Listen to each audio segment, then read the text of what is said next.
Hey, it's another day and welcome to the part 5 of our sa probinsya vlog. For English instruction, press 1. Para naman sa Taglish, press 2.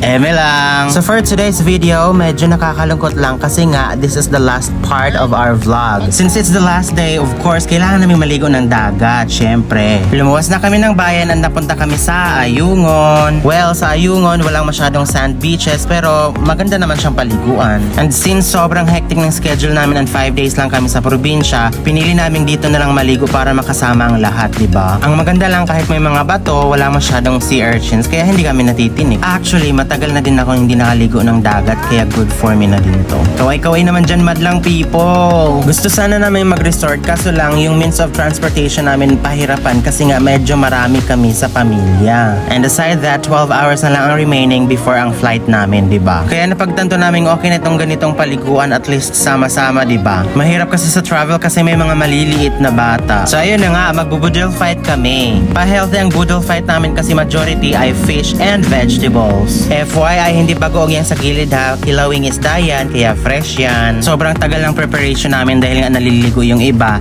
Inabutan na kami ng gabi. Ang epic naman ng may-ari ng place kasi wala silang ilaw. Kaya turn on the flashlights. Go, walang problema yan. Medyo nangiyak-iyak na ako sa part nito kasi nga last day and boodle fight to remember to. Nakakamiss kasi walang artihan. Ayan, halo-halo na. Kailang yan. As long as masaya ang lahat, go! Ayan, pakals pa more. A boodle fight to remember. Lamig jud guys sa feeling at ang saya lang sobra. Ayan ma, pakalsan kain pa more. Kuot mo. Paningot ko. Bawe. In fairness, masarap nan pala talaga yung pritong isda at gulay partner. Show us your faces, go! Mas pinili na din naming maggulay kasi nga nakaraang araw, di ba, naglitsyon tayo. O, pati yung bata, oh. I-cherish na namin yung moment kasi nga, di ba, matagal na naman yung time para magkaganito ulit. Kaya go, kain lang hanggat sa mabusog tayong lahat. Shoutout na din pala kay Indemila din na kahit galing pa siya sa work, sumama talaga siya. Nikuot na ka? Yes, nakakuot na dako yun. Nikuot na ka? Yes, so ba yun? Nakakuot na jud daw talaga sila. Medyo matagal pala yung kain namin pero at least medyo nabawasan na yung kanin. Sige nga, patingin ang mga mukhang busog. Agoy! Well, this is it. Kinaumagahan, nag-travel na kami papunta sa airport. And wag nating kalimutang i-flex ang Himampangon sa Manhuyod. Ito lang yung road na imbis na mangamba ka, magandahan ka pa. Ay, nakakamiss naman tong ganitong daanan papunta sa Dumaguete nung nag-aaral pa ako. Tapos susuka sa Ceres. At ayun na, nakarating na kami sa airport and voila! Sino yan? Sana all ganito lang ka-easy ang mag-check-in and boarding. Walang problema and hassle. Pagdating namin sa loob ng boarding, taray naman ni Kuya, may paharana pa.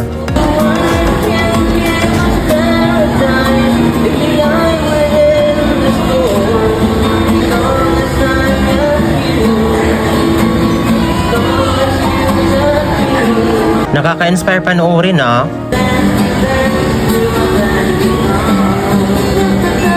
At habang nakikinig ni Kuya, nasa CR tuloy ako. And after a few minutes, we are ready to board. Hayaan yun lang isali ko to sa vlog para may pandagdag, diba?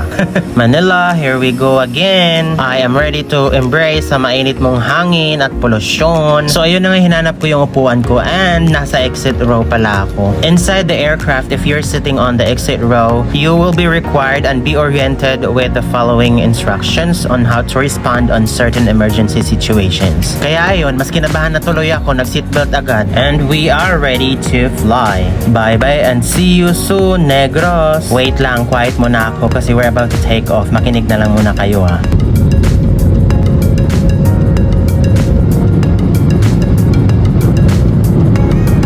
Sa paglipad ko ng airplane, nakita ko yung clouds at doon ko na-realize ibang-iba yung kulay ng clouds dito sa Negros compared sa Manila. And syempre, kapag feelingers ka kagaya ko, required talagang bumili ka ng snacks while enjoying the view. Tingnan mo naman kasi yung ganyang view. Naka-answer din ako sa trivia questions kaya nakakuha ko ng pouch. I know you want me. Hi, sarap. Sobrang bilis ng flight. After 45 minutes, andito na kami sa Pasay City. Kung i-compare natin na, papunta kami sa Negros, sobrang delayed yung flight pero papunta namin dito sa Manila, baba, well, walang problema talaga. Wala man lang kahassle-hassle. And we finally arrived here at the airport. Diyos ko po, balik na naman tayo sa pagkikipagsapalaran ng polusyon, hangin at init. But that's fine, let's always look at the brighter side. Kinuha na namin agad yung bag and umuwi na. Sobrang namiss ko na din kasi si Peach and Lemon. Excited na ako ipakita yung avocado at saging kong dala sa kanila. Oh, what happened to me? Pulang-pula. Eto na pala yung pinakita kong avocadong nadala ko. Yay! Natutuwa sila kasi may pulang saging daw. Aba, yung Peach namin, napaka-observant ah. Oy, tingnan nyo naman, ang cute-cute. Ayaw ko sanang tapusin tong vlog na to. Oy, mag-promise kayong manood kayo sa next vlog ko kahit hindi na sa probinsya. Well, nag-enjoy naman ba kayo sa travel? Well, see you next week. Bye!